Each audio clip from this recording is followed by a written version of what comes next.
Radio Transmundial presenta Los grandes temas.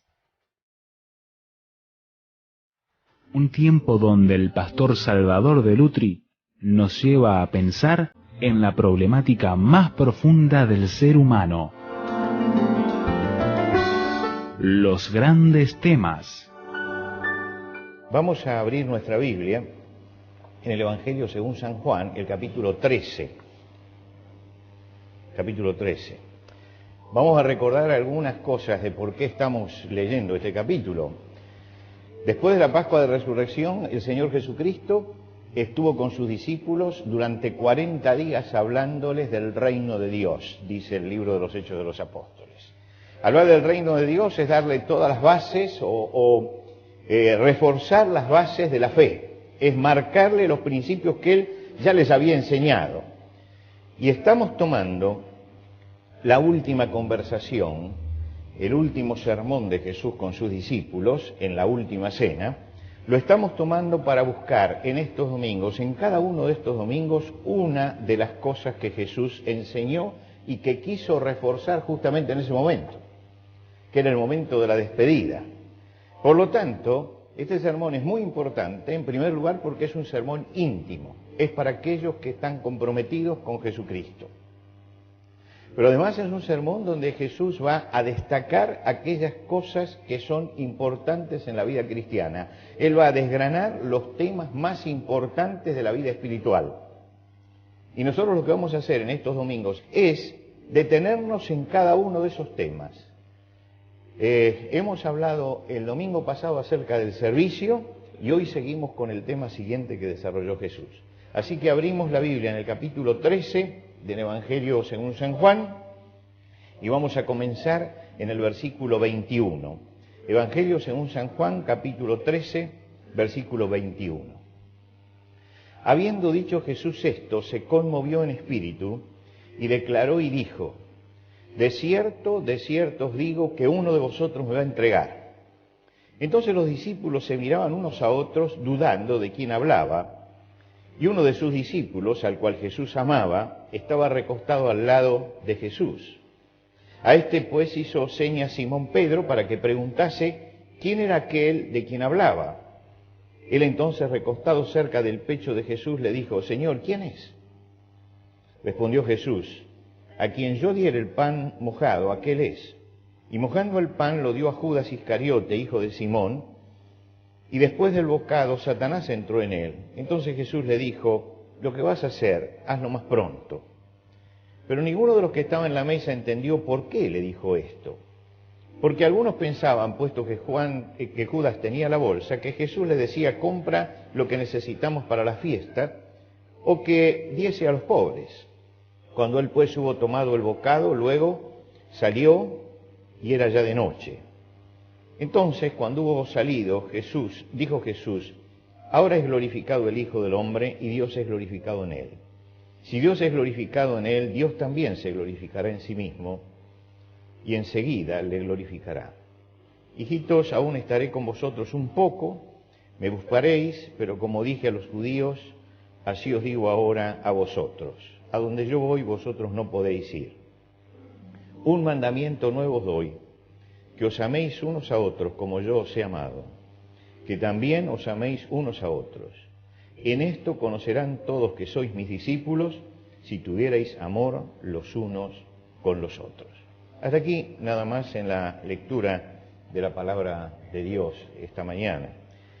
El domingo pasado vimos cómo, en primer lugar, Jesús comenzó por una acción y después sacó una lección.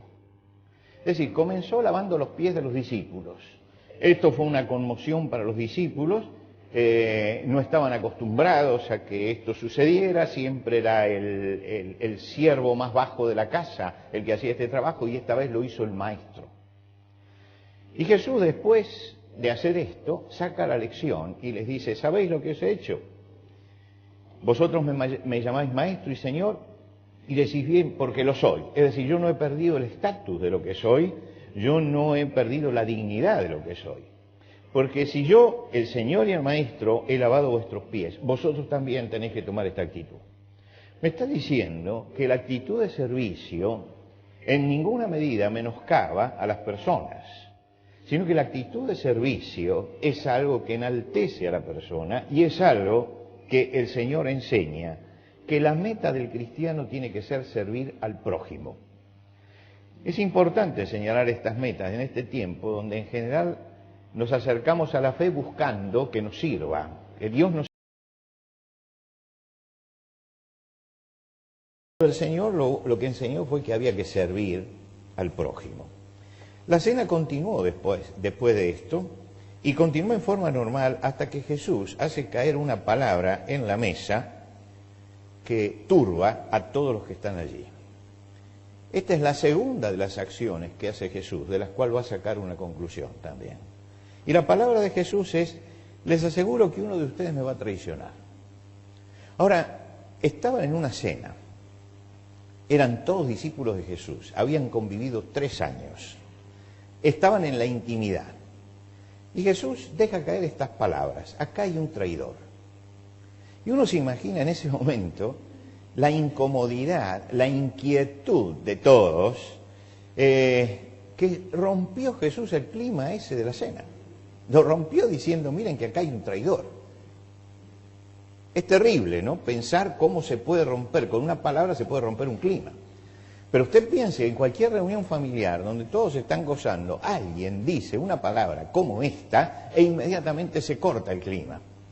Y todos se sienten turbados y tratan de preguntar, y Pedro le indica a Juan: a ver si podemos saber quién es el traidor, así nos quedamos todos tranquilos.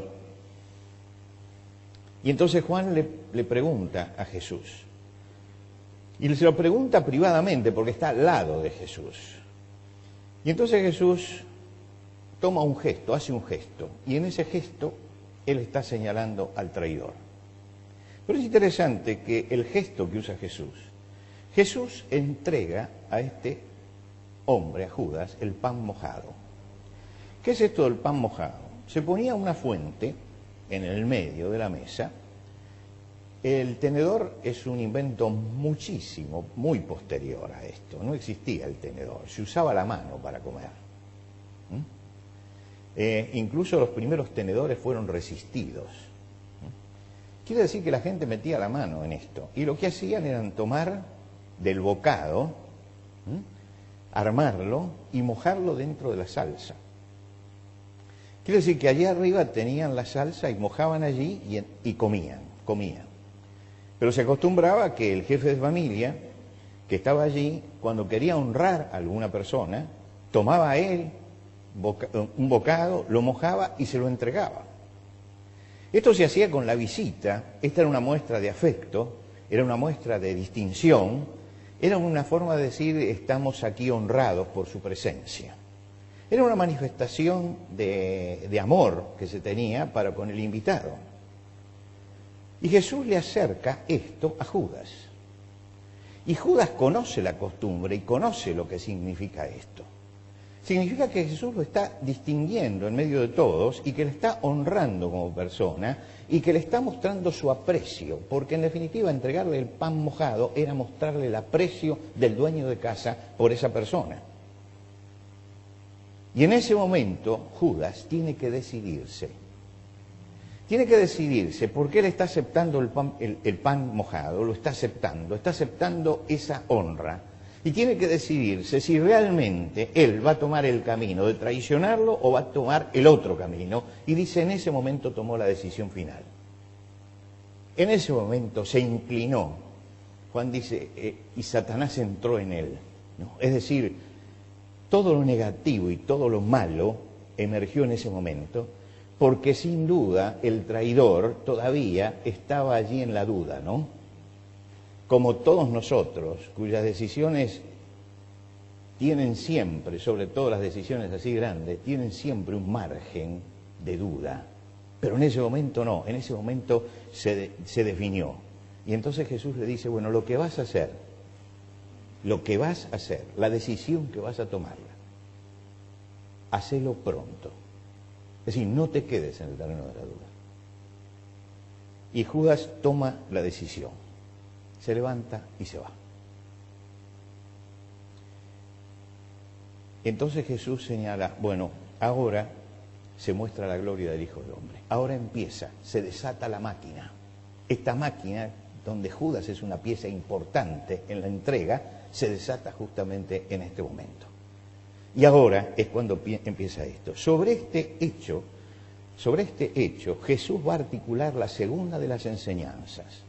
Y la segunda de las enseñanzas de Jesús es el amor incondicional. Amor incondicional. Lo que acaba de hacer con Judas es un acto de amor con una persona que lo está traicionando. Le hace sentir a Judas que él está buscando el bien de Judas, está buscando el bien de aquel que lo entrega. Lo distingue entre todos y lo tiene en cuenta, pero respeta la libertad. No se levanta Jesús para decidir por él ni para reprocharlo. El hombre es libre, toma sus propias decisiones, pero Jesús le está mostrando que de ninguna manera ha logrado despertar en él odio, resentimiento ni queja, que lo sigue estimando como persona, pero ha dicho, yo sé que uno me va a entregar, y sabe que él lo va a entregar. Pero hay algo que es, poniéndolo en términos humanos, la proeza del espíritu de poder decir, aún busco el bien de esta persona a pesar del mal que él me quiere hacer. Y esta es la dimensión del amor que Jesucristo les pide a los discípulos. Por eso, inmediatamente de esto, él habla de su glorificación y dice, un mandamiento nuevo os doy, que os améis unos a otros como yo os he amado. Y acá empieza a sacar él el ejemplo.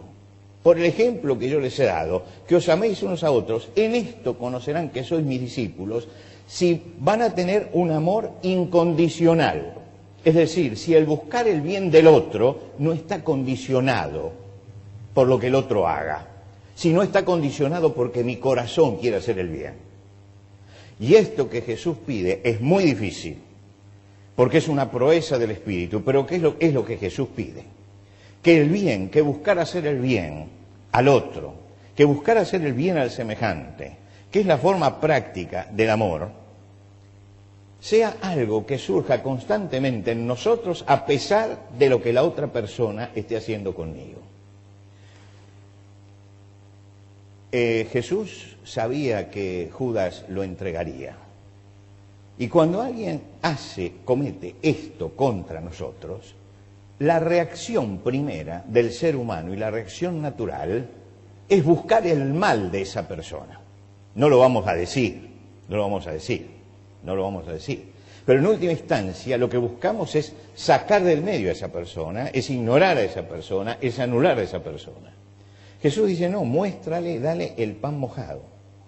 Dale el pan mojado, mostrarle que no es así, que vas buscando el bien de esa persona. ¿Y qué significa amor entonces? El sustantivo amor y el verbo amar, en todas las lenguas es la palabra más común, son las palabras más comunes, son las palabras más tiernas y son las palabras más grandes en cualquier idioma, no importa el idioma en el que se hable. En todos los idiomas la palabra amor es la palabra más importante. La Biblia dice Dios es amor. Y está diciendo no que Dios tiene amor, sino que la esencia misma de Dios es el amor. Y su misma naturaleza. Y por lo tanto, si los seres humanos somos hechos a imagen y semejanza de Dios, entonces tenemos la capacidad de amar y tenemos la necesidad de amar. ¿Por qué? Porque somos hechos a imagen y semejanza de aquel que se describe esencialmente como el Dios de amor. Todo lo demás que no tiene que ver con el amor es lo que fabrica el mal, lo que fabrica el pecado en nosotros, no lo que recibimos de nuestro Padre. Porque la esencia de Dios es el amor. Quiere decir que lo que Jesús está diciendo en este momento es tenemos que rescatar a través de la redención la esencia de lo que somos, lo que nuestro Padre puso en nosotros. El hombre fue creado a imagen y semejanza de Dios y tiene entonces la capacidad de amar. Y es la necesidad más profunda del ser humano. Fíjense cuál es la necesidad. Es amar y ser amado. y damos vuelta y vuelta en nuestra vida, pero nos damos cuenta que la gran búsqueda de cada ser humano es buscar poder amar y ser amado. Y le ponemos distintos nombres y los calificamos de diferente forma, pero siempre estamos buscando eso. Crecemos, nos realizamos y somos felices cuando amamos y somos amados. Es la búsqueda que tenemos. El aspecto dominante que caracteriza a Dios y que caracteriza al hombre es la búsqueda y la necesidad de amor. Búsqueda y necesidad de amor. Los occidentales hemos manoseado esta palabra amor, la hemos manoseado. La hemos manoseado y la hemos limitado muchas veces al campo sentimental. Y amor califica a la novela rosa, que está en los libros, en la radio y en la televisión y en el cine, y creemos que eso es amor. La usamos para la sexualidad también, decimos hacer el amor. Estamos siempre disminuyendo el sentido profundo de la palabra amor. Por eso los griegos que eran muy agudos en este sentido, para designar al amor tenían 4 palabras, y esas 4 palabras designaban formas diferentes del amor. Entonces ellos no confundían la palabra amor con la sexualidad, por ejemplo, porque tenían una palabra para eso. No la confundían con el amor familiar, porque tenían una palabra para eso. No la confundían con el amor sentimental, porque también tenían una palabra para eso.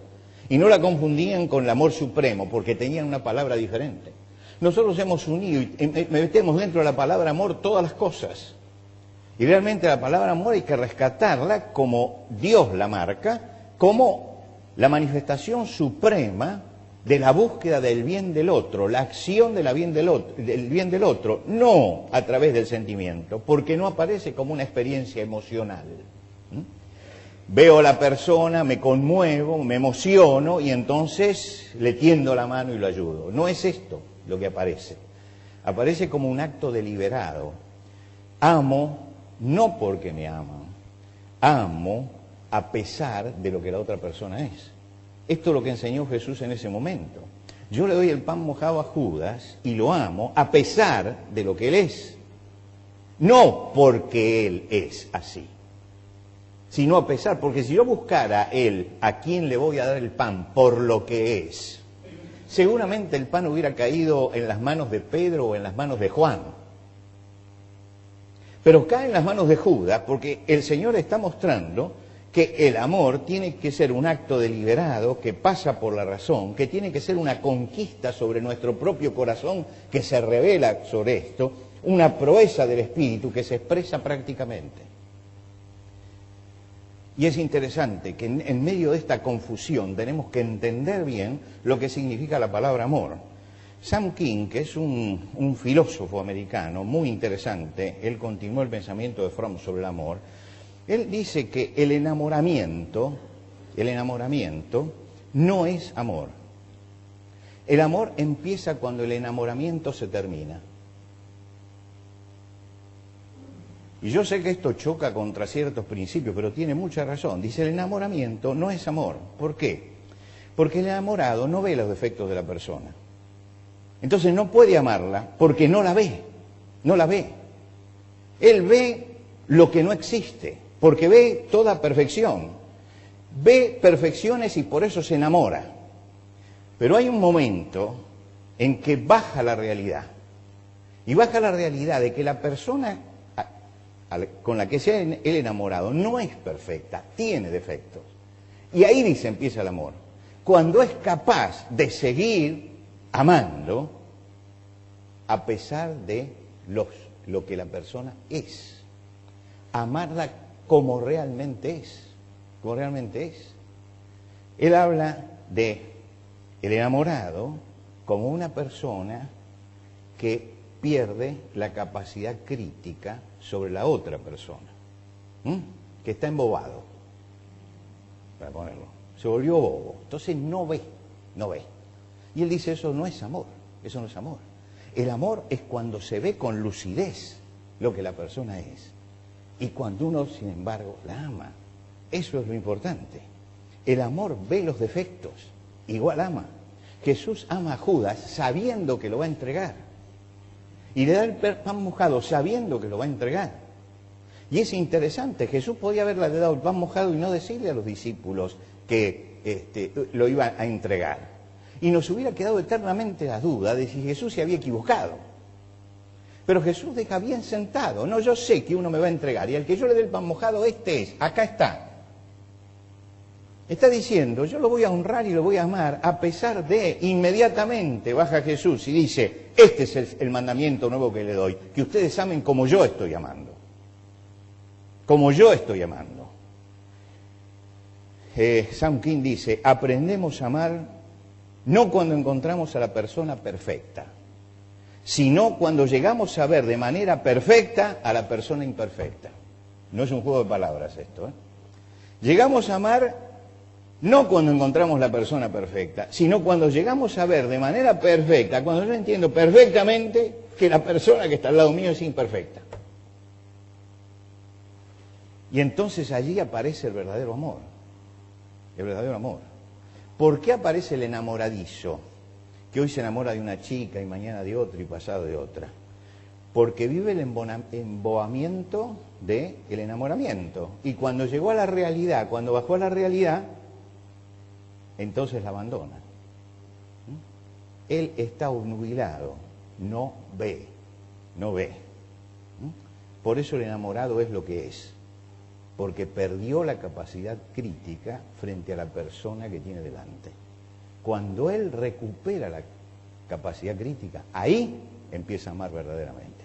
Ahí aparece verdaderamente el amor.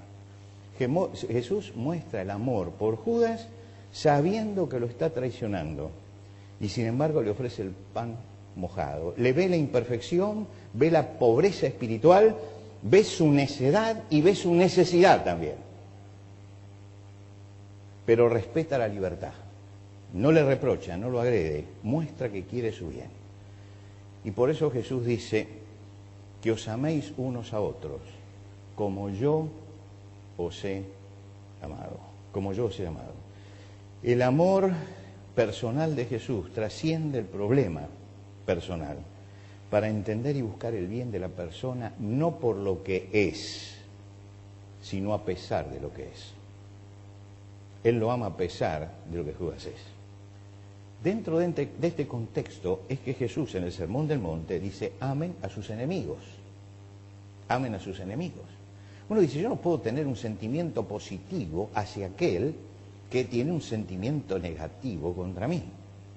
Pero lo que está diciendo es que tengo que buscar el bien de esa persona y no buscar el mal. Y entonces dice, oren por quienes los persiguen. Así ustedes serán hijos de su Padre que está en los cielos, que hace salir el sol sobre los justos y sobre los injustos. Que tiene un amor por todos los hombres. Y esto tiene una razón. Y Jesús explica la razón. Si ustedes aman solamente a quienes los aman, ¿qué hacen de extraordinario? Todas las personas hacen eso. Todas las personas hacen eso. Si ustedes aman a aquellos que los están amando, ¿qué hacen de extraordinario? ¿Qué hacen de extraordinario? ¿Dónde está la virtud cristiana en amar al que me ama? ¿Dónde está? Él dice, hasta los pecadores se portan así. Hasta los pecadores aman a los que los aman. Amar es lograr una victoria sobre sí mismo. Es un acto extraordinario. Buscar el bien de todos, de los amigos y de los enemigos. Buscar hacer el bien indiscriminadamente, sin pensar en la raza, el color, la religión, la nacionalidad, sin pensar en esto. No ser derrotado por los prejuicios. No ser derrotado por los resentimientos, no ser derrotados por el odio, buscar el bien del otro. Eso es lo que Jesús está enseñando. ¿Y cómo se practica este amor? Que os améis unos a otros como yo os he amado. Y solamente esta frase podría llevarnos por largos caminos, porque la gran pregunta es cómo nos ha amado Jesús o cómo amó Jesús. Yo voy a señalar solamente dos características del amor de Jesús, porque creo que es lo que define el amor cristiano. En primer lugar, Jesús bajó al nivel nuestro. siendo igual a Dios, se despojó a sí mismo y se hizo semejante a los hombres. Vivió nuestra realidad, se identificó con nosotros, identificó. Y esto creo que es la palabra fundamental del amor, la identificación. Sufrió nuestros problemas, pasó por nuestras necesidades, experimentó la pobreza. El verdadero amor no es simpatía por el otro, no es simpatía. Simpatía es una inclinación del afecto. Es otra cosa, el verdadero amor es empatía, y empatía es identificación con el otro. Notablemente la Academia de la Lengua, la Real Academia, tuvo que corregir en la edición 23, tuvo que corregir el sentido de la palabra empatía para subrayar que cuando hablamos de empatía hablamos de identificación y cuando hablamos de simpatía hablamos de inclinación. Una cosa es que yo esté inclinado hacia el otro y otra cosa es que yo me ponga en el lugar del otro, que yo me identifique, que pueda yo bajar a donde él está y bajando hasta donde él está, trato de sentir lo que él siente y tomo el compromiso total con esa persona. Entonces es más que la simpatía, más que la inclinación, más que eso de ver un tullido, ¿no?, que nos pide una moneda y dársela y me voy y me olvido, sino pararme para ponerme en el lugar de esa persona. Es lo que yo pensaba esta semana y lo escribí allí en el boletín que ustedes recibieron. Yo escuchaba a la madre que le habían matado a su hija y la escuchaba gemir, como solamente una madre puede gemir a la que le matan a una hija adolescente, que la mandó y a la escuela y le devolvieron un cadáver. Pero en 4 o 5 días nos vamos a olvidar de la madre y del grito y de todo lo demás. Nos vamos a olvidar. Y para no olvidarnos, ¿qué tenemos que hacer? Tengo que hacer el ejercicio de ponerme en el lugar de ella, de bajarme hasta el lugar de ella. Tengo que poner la imaginación de qué haría yo en mi lugar. Tendría que reemplazar el nombre de la hija por el nombre de mi hija. Y recién ahí, cuando yo me baje a eso, voy a entender lo que está pasando. Y Jesús lo que hace es bajarse hasta donde nosotros estamos. Él baja para vivir lo nuestro. Nadie le puede decir a Jesús, usted no sabe lo que es la pobreza, porque Él vivió la pobreza. Usted no sabe lo que es el sacrificio, porque Él vivió el sacrificio. Usted no sabe lo que es la muerte, porque Él vivió la muerte. Es decir, bajó y se identificó. En nuestro país allá, por los años 20 y 30, cuando la Gran Depresión de los Estados Unidos que golpea en Argentina, desde antes ya, pero en ese momento con mayor fuerza, aparecen las damas de beneficencia, que eran las damas de la alta sociedad, que hacían beneficencia a la gente pobre. Entonces iban a las escuelas, hacían formar a los chicos pobres allí delante y los llamaban uno por uno y le entregaban la ropa. Y los humillaban delante de todos. Es un acto de humillación, un acto de humillación. O como yo escucho que fulana de tal de la alta sociedad hizo un té canasta para ayudar al hospital. Pero vaya al hospital primero, el té canasta. Tiene que ir al hospital, tiene que ir a ver cómo se sufre, tiene que estar allí. Lo otro es pura vanidad, es pura vanidad. Por más que junten todo el dinero que junten, porque no hay un compromiso emocional. Son personas que nunca visitaron el hospital, que no saben en qué condiciones está, que no conocen el sufrimiento, pero que hacen beneficencia. Y Jesús dice, esto no es amor. El amor es bajarse, se entregó a sí mismo, se entregó a sí mismo.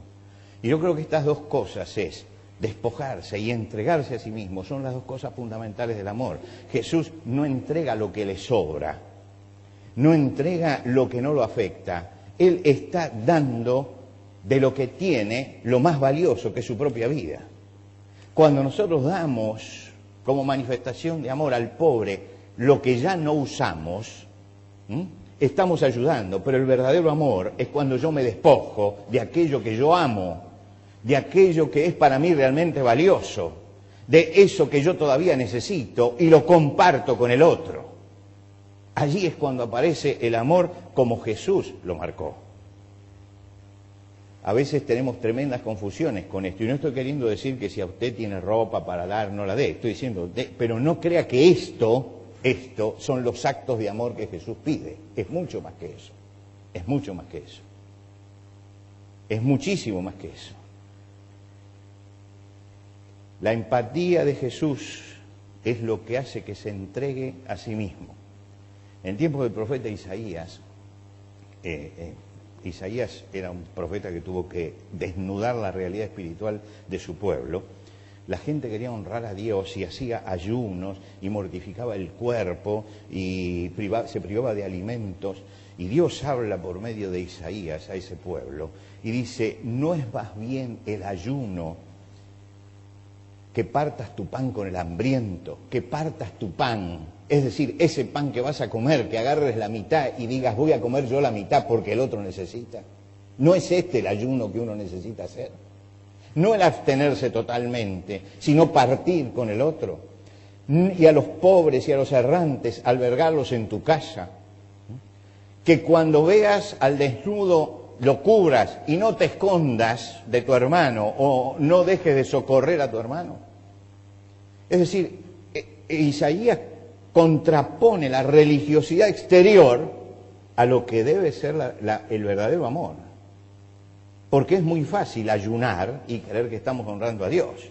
Pero dice, el asunto no es que no comas pan, sino que agarres el pan y lo partas y le des la mitad al que lo necesita. Ahí está el hombre de Dios, no en el que ayuna 24 horas, 48 horas, porque ahora parecería que surge esto de hacer mérito delante de Dios ayunando, y aparecen los ayunadores. Pero la gente sigue muriéndose de hambre. Y el asunto no es ayunar, el asunto es partir el pan que uno tiene con el que no necesita, partirlo con el hambriento. Dios estaba enseñándoles a través de Isaías aquello que dice Santiago en su carta, que la religión pura y sin mancha delante de Dios es visitar a los huérfanos y a las viudas en sus tribulaciones y guardarse sin mancha del mal. Esta es la verdadera religiosidad. Y ustedes recuerdan que Santiago siempre pone las cosas en términos bien prácticos, bien prácticos. Si usted se cree religioso, esta es la verdadera religiosidad. Agustín de Hipona, San Agustín, analizó profundamente este tema. A él le interesaba mucho qué quiso decir Jesús con esto del amor incondicional. ¿Qué era esto? Y él dice, los actos humanos no valen por sí mismos, no valen por sí mismos, sino por la intención con la que se hacen.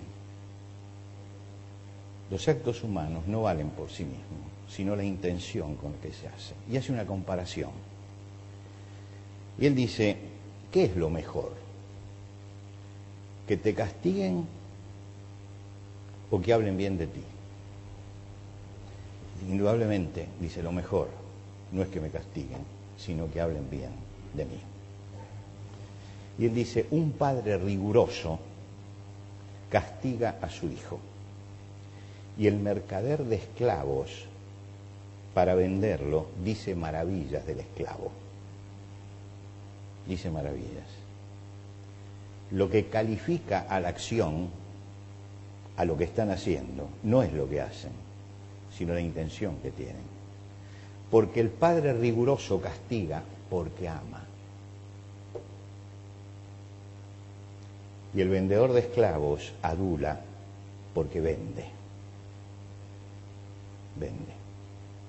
Entonces las acciones hay que medirlas por la intención. El amor tiene que ser la raíz, dice él, de cada acto de nuestra vida. El amor tiene que ser la raíz, no la manifestación exterior, sino la raíz. Yo puedo censurar algo, pero la raíz es el amor. Corregir algo, la raíz es el amor. Censurar algo, la raíz es el amor. Me está quitando el sentido sentimental del amor, de que lo quiero tanto a mi hijo que por eso no lo castigo. Y cree que es amor. Eso no es amor. Eso no es amor. El amor está en la raíz, no en la forma. Está en el origen. Y entonces dice su famosa frase, San Agustín dice su famosa frase, que la gente la saca de contexto, y al sacarla de contexto dice cualquier cosa. Pero dentro de este contexto él dice, ama y haz lo que quieras. ama y haz lo que quieras. Si la raíz es el amor, y es una raíz verdadera, haz lo que quieras. ¿Por qué? Si callas, vas a callar por amor. Si hablas, vas a hablar por amor. Si corriges, corriges por amor. Si perdonas, perdonas por amor. Ten en el fondo de tu corazón la raíz del amor, porque de esa raíz solo puede nacer el bien. Y contextualizada la frase, tal cual él la dijo, uno se da cuenta que Agustín caló muy hondo en el pensamiento de Jesús, profundamente en el pensamiento de Jesús. Y está mostrando que cuando la raíz, esa que Jesús quiso poner en los discípulos cuando les dijo que se amen unos a otros, que amen a los enemigos, esa raíz que él quiso poner en el corazón, esa raíz que él saca cuando dice el más grande mandamiento de la ley es amar a Dios sobre todas las cosas y a tu prójimo como a ti mismo, está queriendo colocar esa raíz, porque cuando esa raíz está en nosotros, si callamos, callamos por amor, si hablamos, hablamos por amor, si corregimos, corregimos por amor, y si perdonamos, perdonamos también por amor. Ten en el fondo de tu corazón la raíz del amor, porque de esta raíz solamente puede nacer el bien. Fue la segunda de las grandes enseñanzas de Jesús aquella noche. Señor, recibe esta mañana nuestra adoración y nuestro agradecimiento por el sacrificio de Cristo y por la enseñanza de Jesús. Y te rogamos que el Espíritu Santo que mora en nosotros nos capacite como para tener victoria sobre nosotros mismos y poder movernos a través de la raíz del amor que Jesucristo pidió a los suyos. Al despedirnos, Señor, lo hacemos agradecidos por tu misericordia y por tu amor constante manifestado en nuestra vida. Te pedimos esto en el nombre de Cristo Jesús. Amén.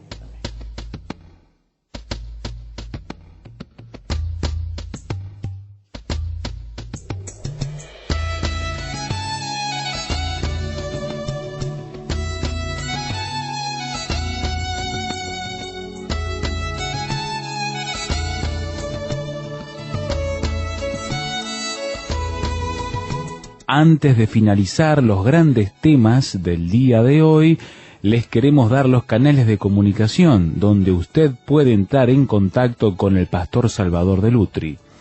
Por carta, hágalo a Los Grandes Temas, casilla de correo 5051, Montevideo, Uruguay.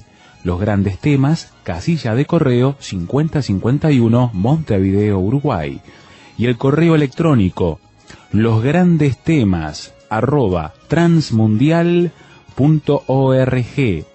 losgrandestemas@transmundial.org. Nos encantaría escuchar de usted, saber cuáles son sus comentarios, preguntas, reacciones e inquietudes sobre el tema de hoy. Por ahora nos despedimos hasta otro espacio de Los Grandes Temas, una producción de Radio Transmundial.